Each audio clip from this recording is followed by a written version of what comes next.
Salut à tous, on se retrouve aujourd'hui pour une nouvelle vidéo sur la chaîne Fundroid. Aujourd'hui, on va parler du Redmi Note 9. Donc ça y est, le test est prêt. On va faire ensemble le tour du smartphone, voir ses points négatifs et ses points positifs. Donc j'ai pas eu une réelle surprise par rapport à ce smartphone. Donc vous verrez qu'il y a du bon, il y a un peu du moins bon.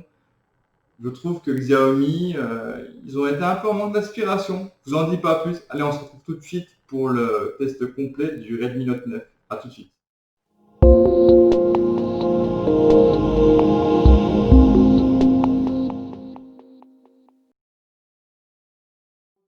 Pour le test donc, de ce Redmi Note 9.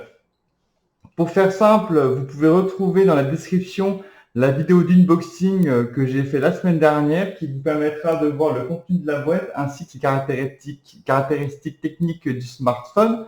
Même si là on va faire un petit tour on refera un tour sur les caractéristiques spéciales, mais si vous voulez voir un visuel assez rapide du smartphone, vous pouvez aller voir la vidéo de déballage. On va faire vite faire un tour du smartphone. Donc, comme vous pouvez le voir, il est sur une coque en polycarbonate, unibody.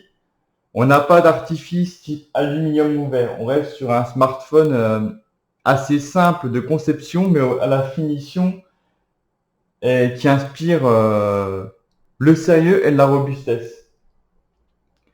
Donc, on va commencer par l'écran. Donc, l'écran, on est sur une dalle FHD+ en LCD de 6,53 pouces.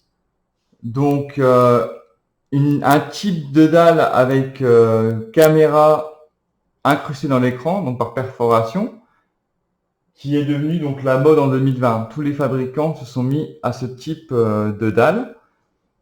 L'écran est de bonne qualité. Le seul souci que j'ai pu remarquer, c'est lors du déballage. Un souci, oui et non, parce qu'il a été réparé, c'est que la température de couleur de l'écran était mal réglée en usine. Ce qui nous donnait des couleurs primaires super flashy, voire trop flashy. Donc moi j'ai fait mon petit réglage personnel pour avoir un style de colorimétrie entre le chaud et le froid, qui me convient très bien. Donc vous pouvez toujours aller dans le schéma de couleur pour choisir votre propre température de couleur, ce qui vous ira mieux. Donc, comme je disais, l'écran en bonne qualité. J'ai pas eu spécialement de soucis. À savoir qu'il est protégé donc par un film posé en usine, qui vous évitera d'acheter une protection type verre trempé ou autre, ce qui est déjà bien. Donc après la protection, à voir si elle durera, comment elle sera dans le temps. Est-ce qu'elle durera longtemps ou pas? Mais bon. Ayant testé ça sur des autres fabricants, les protections mises en usine restent quand même assez fiables et permettent d'avoir une protection très bien disposée dès le départ pour éviter les bulles. Donc l'écran en lui-même est bien, il n'y a pas de souci. Là-dessus, Xiaomi fait toujours du bon boulot. Donc la résolution, on est sur du 1080 par 2340 pixels avec une densité de 335 ppi. Donc on a quand même un confort visuel assez sympathique. Les bordures restent quand même assez présentes, mais tout de même fines. On peut noter que le menton à chaque nouveau modèle de note se rétrécit. Et on peut aussi noter qu'on n'a plus la marque Redmi comme sur notre 8T. Notre 8T, on avait la marque Redmi qui était juste en dessous. Là, on n'a plus rien. Donc on reste sur un smartphone avec un bon écran. Au niveau du son, on est donc sur un seul et unique haut-parleur. Donc ne vous attendez pas à avoir un son de malade. Là, on reste quand même sur quelque chose de simple. Faut pas oublier que le smartphone est quand même basé sur l'entrée de gamme du Note. On va dire que c'est un entrée milieu de gamme. Il est affiché au prix de 199,90 € sur la boutique Fundroid en version 364. Donc au niveau du son, voilà, on va pas non plus rester passer du temps dessus. Ça reste plus que correct. Hein. Donc on a un haut-parleur et une prise jack 3.5 qui permettra de mettre un casque ou de brancher directement Sur la voiture, le son est bon. Après, sur le haut-parleur, on n'est pas en stéréo, hein, on n'a qu'un seul haut-parleur. Et il y a, comme d'habitude, très peu de basse. Voilà. Au niveau du logiciel, donc du système d'exploitation, on est sur le MIUI 11, donc de Xiaomi, sous Android 10. Donc on reste quand même sur comment ça s'appelle, sur un OS assez sympathique à utiliser, avec beaucoup de personnalisation, sachant que le MIUI 12 va arriver dans très peu de temps pour les bêta-testeurs et il sera déployé sur les smartphones anciens et récents, je pense, d'ici la fin d'année. Donc, toujours pareil, hein, quand on est sur du Xiaomi, on reste quand même sur la caméra voilà. On reste sur des menus simples, pas trop longs. Moi, ce que j'aime bien dans ce style d'OS, c'est qu'il reste très simple. On aura le choix entre pas mal d'options différentes. Donc Wi-Fi, Bluetooth, etc. Après, on aura donc une personnalisation de l'écran d'accueil avec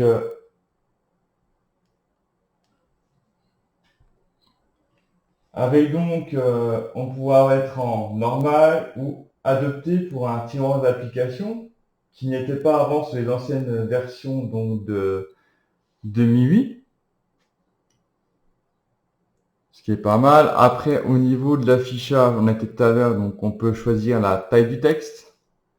Donc moi, je suis en petit, j'aime pas les gros textes, mais on peut aller jusqu'à du XXL pour avoir ceux, par exemple, qui ont des petits problèmes de vision, d'avoir donc de pouvoir choisir. Ça, c'est un très bon point. L'encoche, donc l'encoche, ils appellent ça l'encoche, moi j'appelle ça le petit trou de perforation. On peut la masquer grâce à des options.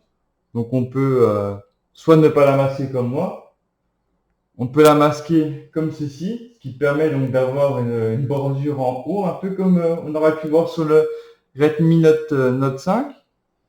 Donc après c'est au choix, on perd un peu d'écran, mais du coup on voit plus trop de perforation. Ou sinon on peut directement donc enlever complètement l'encoche, donc ce qui fait une énorme bordure au-dessus du smartphone, qui n'est pas non plus super top, je trouve. Après, ça reste un choix. Moi, je reste sur ne pas masquer. Ce qui est pour moi le plus... toujours la caméra qui ne veut pas faire l'autofocus. Donc voilà, pour moi, c'est le truc le plus simple. Ensuite, indicateur de batterie. Bon, ben, ceux qui connaissent déjà le système d'exploitation, vous savez que Xiaomi, et Redmi font quand même beaucoup sur la personnalisation. On a le choix entre beaucoup de fonds d'écran, on a le choix pour télécharger plein de thèmes dans la boutique présente. Mot de passe, batterie performance, application, donc voilà, il reste quand même assez complet. Moi, ce que je peux vous montrer aussi, c'est ce que j'utilise, donc c'est la gestuelle, hein. Donc j'ai plus de boutons virtuels en dessous. Donc les boutons qu'on aurait pu voir là, moi c'est pas mon truc du tout. Donc je suis passé sur la gestuelle depuis longtemps sur Xiaomi. On peut apprendre vite fait. Donc là il vous montre comment faire pour utiliser le smartphone. Donc balayer rapidement en bas pour enlever. Si on laisse appuyer, on tombe directement sur le menu. Un coup à gauche, on retourne. Pareil, à droite, on va en arrière. Donc voilà. Donc pour moi, c'est la chose la plus simple et qui permet d'avoir donc en fait l'écran complet. Donc voilà ce qu'on pourrait dire sur MIUI. Le seul petit souci que j'aurais pu remarquer, c'est qu'en fait, il y a des publicités. Donc, je vais vous montrer. sur les applications donc du smartphone, donc pas toutes les applications, juste les applications système, on se retrouve avec de la publicité. Donc c'est une capture d'écran. Donc là c'est pour l'AFP, je fais pas de pub, hein. Voilà, donc on se retrouve avec ça. Donc c'est vrai que pour moi c'est un peu dérangeant quand même d'avoir ce type de publicité intrusive sur le smartphone qu'on ne peut pas enlever. Donc voilà, c'était juste le petit point négatif. Donc vous pouvez retrouver ça que sur les applications système, hein. Vous ne retrouverez pas ça sur les applications Android du Play Store d'Android. Voilà.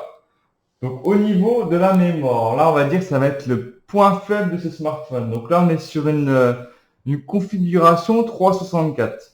Alors vous allez me dire c'est pas quelque chose qu'on voit souvent parce qu'on est plus sur du 332 ou du 464. Mais du 364 c'est rare qu'on voit ça. À savoir que le smartphone est disponible donc en 364 à 199,90 sur la boutique Fundroid et 428 sur, pareil, la boutique à 219,90 €. Je tiens à vous dire tout de suite que si vous voulez un smartphone qui tourne bien, prenez la version 464, la 3.3, la 428. La 364 est vraiment limite si vous jouez un peu, parce que là, pour jouer, j'ai téléchargé Call of Duty mobile, donc je joue aussi sur sur le téléphone, mon téléphone personnel, donc j'ai mis sur celui-ci. Et c'est même pas la peine, hein. Ça rame, c'est impossible à jouer. Donc après d'autres jeux type, je joue aussi à Train Station ou je joue à Forza Street. Les jeux là fonctionnent sans souci. Par contre, sur Call of Duty, faut oublier. Ou si vous voulez jouer, prenez la version 464. Là, en 3, c'est même pas la peine, vous n'arriverez pas. Autre point donc sur là-dessus, c'est que le Redmi Note 9 est équipé d'un processeur Mediatek. Donc, pour une fois, le fabricant n'a pas laissé n'a pas mis un Snapdragon sur son Redmi Note 9. Enfin, sur sa gamme Redmi Note. Ils ont préféré passer sur Mediatek. On est sur un G85, donc un Mediatek Helio G85 qui ni plus ni moins a le même processeur que le Redmi Note 8 Pro, mais en moins puissant. Donc ils ont gardé la même architecture, mais ils l'ont downgradé. Donc du coup on se retrouve avec le G85 qui a un octa-core gravé en 12 nm. C'est un processeur qui affiche des performances honorables avec 188 000 points sur AnTuTu Benchmark. Donc, ce qui se relève quand même être assez bien. Dommage, je dis bien dommage, que celui-ci soit bridé par la mémoire. Parce que vous avez beau avoir un processeur qui envoie du pâté, si au niveau de la configuration mémoire ça ne suit pas, ça ne sert strictement à rien. Donc s'il vous plaît Xiaomi, arrêtez de nous mettre des versions 3 Go sur le Redmi Note. Passez maintenant en 4. On va dire que pour être tranquille maintenant, la normalité, elle va être du 6 Go. 6 Go de RAM, ça reste quand même maintenant la normalité. Avant le 4 c'était bien, maintenant on va dire pour être tranquille, le 6, ça devient presque le minimum si vous jouez un tant soit peu sur un smartphone. Donc là, on est sur 188 624 points, ce qui nous met en position, voilà, ça c'est les positions de AnTuTu, hein, donc on se trouve en dessous du Mi DJI-F2, du S7, on est au-dessus du A51, du S7 Edge, du Mi 8 Lite, donc vous pouvez voir que quand même c'est pas un processeur de fou, mais il reste quand même assez performant. Donc voilà, donc je suis un peu mitigé sur ce point. Donc oui, Mediatek c'est un bon processeur, mais pas avec une configuration en 3 Go. J'aurais aimé tester la 4 Go pour voir ce que ça dit, mais à mon avis, oui, ça doit être le jour et la nuit. Parce que là, 3 Go, il y a 2 ans encore ça aurait passé, mais maintenant, non, faut passer sur du 4 Go. Alors, s'il vous plaît, Redmi, mettez-nous du 4 Go et laissez le 3 Go donc à la gamme Redmi, s'il vous plaît. Donc voilà. Après, au niveau de la batterie. Donc la batterie, on est sur une batterie de 5020 mAh, ce qui nous permet d'avoir une, euh, comment ça s'appelle, une autonomie assez intéressante. À savoir que le Note 8T, donc celui qui remplace, était lui équipé d'une batterie de 4000 mAh. Donc là, on passe quand même à plus de 1000 mAh en plus sur un smartphone, ce qui reste quand même assez intéressant, même très bon. Donc c'est un smartphone qui va durer grosso modo, donc si je reprends donc mes données, on reste sur du 48 heures sans le charger. Ce qui, donc là on est sur un jour. Là, donc, on est sur un jour et 16 heures et il me restait, je crois, 18%. Bon, après, j'utilise quand même beaucoup mon smartphone, mais on va dire que ça reste quand même très très bon. On va dire qu'en utilisation normale, on va passer sur du 2 jours minimum d'autonomie et en plus, on pourra même pousser pour ceux qui veulent quelques heures en plus, le mettre en mode économie, donc que j'ai pas ici. Mais vous pouvez passer en mode économie d'énergie, ce qui vous permet donc de gratter encore quelques heures d'autonomie. Mais sinon, c'est un très très bon smartphone au niveau de l'autonomie. Au niveau de la charge, on est sur de la charge rapide 18 watts, ce qui fait à peu près environ 2 heures de charge. Il faut compter minimum ça, 2 heures de charge pour passer d'à peu près, donc le plus bas que je suis descendu, je crois que c'était 6%. De 6 à 100%, on est facilement à 2 heures de charge. Après, je trouve que la batterie est très bien intégrée parce qu'en fait, le smartphone, il fait 8,9 mm d'épaisseur et 199 grammes. Et en fait, les 5020 mAh de batterie sont très bien intégrés. On n'est pas avec un pavé dans la main, on reste quand même avec un téléphone qui est très très plaisant à avoir en main. Il, il a quand même une tendance, si vous n'avez pas la coque, à glisser, ça ce qui est dû à la coque en polycarbonate.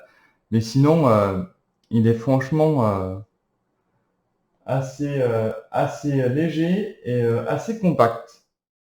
Photographie. Alors, on va pas avoir une grande évolution avec le Note 8T parce qu'en fait, c'est les mêmes capteurs photo. La seule différence qu'il va y avoir, c'est qu'ils sont intégrés différemment. Le Note 8T, c'est intégré verticalement. Sur celui-ci, ils sont sur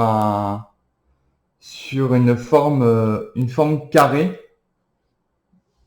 donc au milieu, pour un peu être sur un look 2020, mais sinon, à part l'emplacement, on reste quand même sur quelque chose de similaire au niveau des caractéristiques techniques.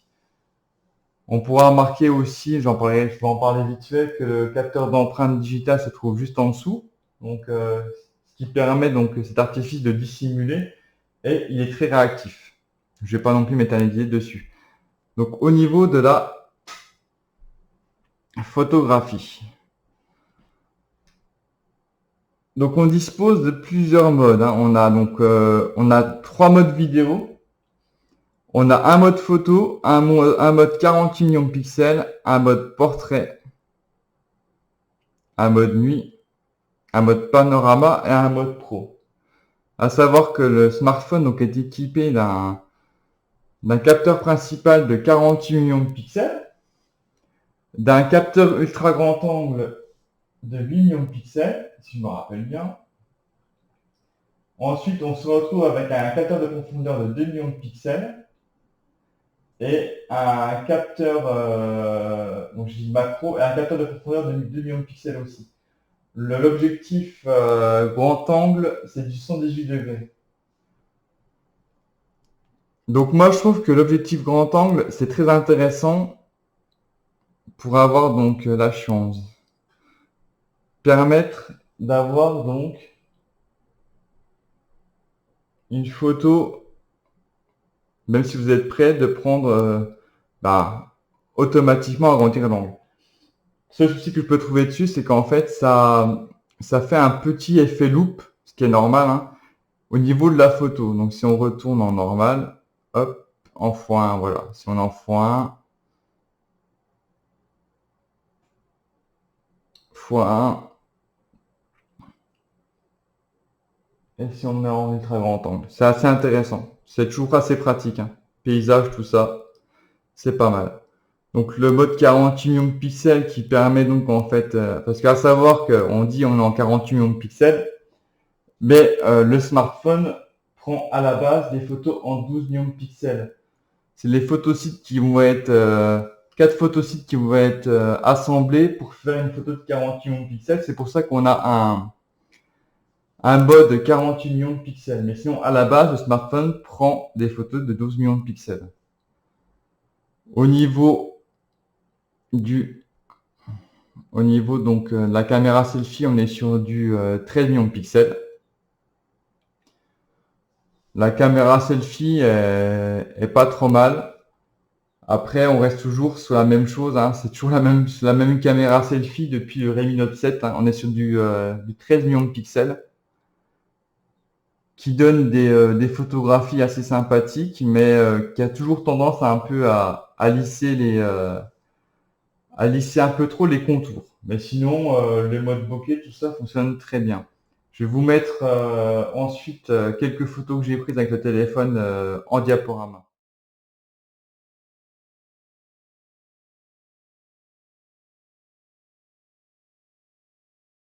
Au niveau de la vidéo selfie, donc là on se retrouve avec un capteur de 16 millions de pixels qui reste quand même assez correct.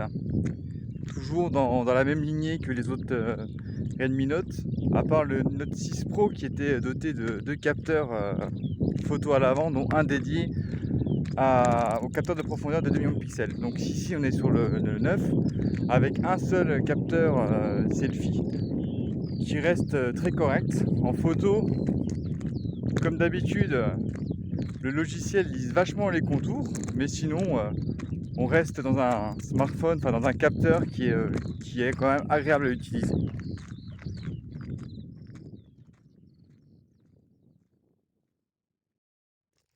Au niveau de la qualité vidéo de la caméra arrière, donc on est sur quelque chose d'assez toujours dans la même lignée que les autres téléphones, hein. Il n'y a pas une grosse évolution par rapport au 8T. On reste sur une qualité, une bonne qualité. Vous excusez parce qu'il y a un petit peu de vent, donc mais ça reste quand même sympa. Ça peut toujours dépanner. On arrive quand même à avoir une image pas trop floue, mais bon, ça reste quand même pas son domaine de prédilection de faire du zoom sur une vidéo. Là on reste sur du standard. Voilà. Donc pour en revenir donc à l'appareil photo, il n'y a pas d'évolution avec le Note 8T. Donc voilà, ça reste un appareil photo assez convaincant. Sur Internet, on va passer, donc on est avec un smartphone qui est full 4G, 4G+, donc on a la B20, la B28, on a le Bluetooth 5.0, on a le Wi-Fi, on a la totale. Donc on est en version globale, donc il n'y a pas de soucis là-dessus. Vous capterez facilement tous les réseaux, peu importe l'opérateur où vous êtes. Pour mon avis final, donc je suis un peu entre les deux. Je trouve que le téléphone est pas trop mal, mais je trouve quand même que Redmi a eu un petit manque d'inspiration sur ce smartphone. Je trouve que le Note 9, en fait, il m'a pas fait l'effet wow comme j'aurais pu l'avoir sur le Redmi Note 7, qui est pour moi vraiment le premier téléphone commercialisé par Redmi en tant que marque en part entière, et c'était pour moi le meilleur milieu de gamme que Redmi ait fait. Au niveau de la qualité de fabrication, au niveau des matériaux utilisés, parce que le Redmi Note 7 il était en verre, on avait un cadre finition imitation alu. Et je trouve que le Redmi Note 7, le Redmi Note 9, je veux dire, je trouve que Redmi, bah voilà, ils nous ont remis un petit design avec donc l'écran avec un écran avec une caméra selfie donc incorporée dans celui-ci. Un petit changement au niveau du dos avec la petite caméra, enfin la quad caméra intégrée au milieu du smartphone dans une forme rectangulaire. Mais après, je trouve que sur le reste, bah, Xiaomi sont restés un peu sur leurs acquis. Donc on attendait un petit peu plus de ce Note 9. Et en plus, avec cette version 3 Go qui forcément reste assez, assez bridée. Donc ouais, je suis un peu mitigé. On va dire que c'est un bon téléphone, mais je m'attendais à un peu mieux de Redmi. Donc bien sûr, je conseille quand même de prendre la version 4 Go. Après, le Redmi Note 9 va être comparé donc au Note 9S qui est aussi en boutique et j'ai le Note 9 Pro que j'ai reçu que j'ai reçu hier et qui va être aussi lui testé et je pense que celui-ci va être vraiment très bon. Sachant que j'avais déjà testé le Redmi Note 8 Pro l'année dernière, je sens que celui-ci il va être pas mal. Donc pour revenir au Redmi Note 9, donc il est disponible dans la boutique au prix de 199,90 € en version 364 et 219,90 € en version 428. Vous retrouverez les liens dans la description. On se retrouve donc pour la conclusion. Donc voilà. Donc on a fait le tour du smartphone. On a pu voir toutes les caractéristiques techniques du téléphone. Donc là, je vais vous donner mes points positifs et mes points négatifs.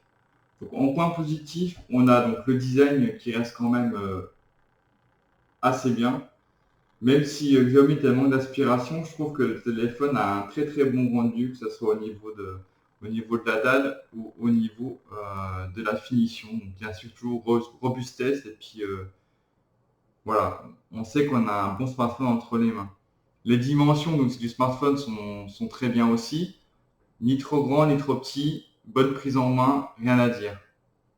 Ensuite, on a par ailleurs donc une faible épaisseur du smartphone, même si celui-ci a 5020 mAh de batterie. Le port jack 3.5 qui est toujours présent, ça c'est un bon point aussi. La protection d'écran posée en usine, c'est un très bon point aussi, ce qui nous évitera de remettre un verre trempé ou autre protection, ce qui nous évite d'avoir des bulles. Et ce qui est bien, c'est quand vous recevez votre téléphone, vous le déballez, carte SIM, vous mettez votre coque de protection fournie avec le téléphone et hop, c'est parti. Il n'y a pas de souci à se faire pour savoir si l'écran sera protégé ou pas. Et ce que j'ai vu aussi, donc c'est toujours pareil, c'est 1011, même s'il y a de la publicité, je trouve que la surcouche de Xiaomi, on va dire, la surcouche de Xiaomi reste quand même une très bonne surcouche, même s'il y a des publicités. Au niveau de ce que je n'ai pas aimé, c'est qu'il n'y a pas de LED de notification, à savoir que c'est une dalle LCD qu'on ne dispose pas du Always On Display. Donc c'est vrai que pour moi c'est un petit peu dérangeant de ne pas avoir une petite LED de notification. Ça aurait été un plus. Donc en point négatif, la présence de publicité dans les applications donc, de MIUI. Donc ça, c'est pareil. Ne vous inquiétez pas, les publicités ne sont pas présentes donc, sur le Play Store, mais c'est vraiment sur certaines applications MIUI qu'il y a des publicités. La faible évolution, j'ai pas aimé par rapport au Note 8T, même si dans le fond, il n'y a aucun changement. C'est vraiment que dans le design qu'on a du changement, mais dans le fond, il n'y a pas de réel changement. Mis à part qu'on est sur du Mediatek, la partie photo, elle reste pour moi la même et on n'a pas une grosse évolution par rapport au Note 8T. Et puis ce que j'ai pas aimé, c'est la version 3 Go qui est pour moi trop juste si vous êtes un tantinet joueur. Pour un usage quotidien, ça pose pas de problème, mais si vous allez plus loin dans l'utilisation de votre smartphone, je vous conseille de prendre la version en 4 Go. Donc voilà, j'espère que le test vous a plu. N'hésitez pas à vous abonner, à lâcher un petit pouce bleu. Vous pouvez retrouver donc le téléphone ainsi que son grand frère, le Note 9S et le Note 9 Pro qui va être prochainement en test dans la boutique Phone Android. Je vous laisse tous les liens dans la description. Je vous dis à très bientôt. Bye bye.